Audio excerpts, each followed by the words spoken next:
गंजाम जिला भंजनगर भेजीपुर ठारे गत 17 तारिखरु आरंभ होईची ऐतिहासिक मां ब्राह्मणी देवी ठाकुराणी यात्रा। देवी संध्या आरती परे मां मंडपरु विराट शोभायात्रा रे बाहरी विभिन्न साही परिक्रमा करी भक्तों दर्शन देउछंती।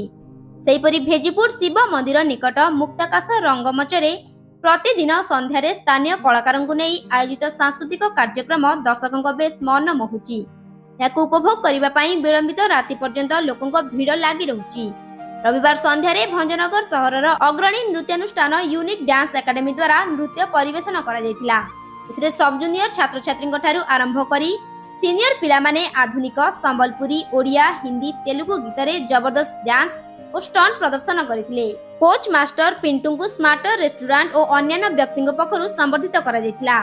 यात्रा कमिटीर समस्त सदस्य माने सहयोग करथिले। भंजनगर जेके पटनायक रिपोर्ट रियो न्यूज।